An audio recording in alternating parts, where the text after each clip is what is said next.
যেদিন আবু তালেব ইন্তেকাল করলো, আমার নবীজি তার শিয়রের মধ্যে গিয়ে বসে গেলেন। আল্লাহু আকবার বলেন।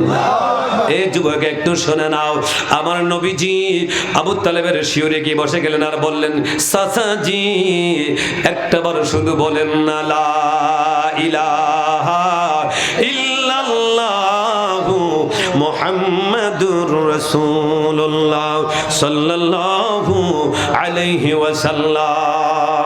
আবু তালেব বলে না, বাতিজা কেমনে বলবো, আমার লোকেরা কি বলবে, আসলে কপালে ঈমান না, হেদায়েত নাই, অসুবিধা না, সেটা আমি বুঝবো, শুধু এতটুকু বলেন না লা ইলাহা ইল্লাল্লাহ, বাকি ব্যবস্থা আমি নবী নিজেই করব।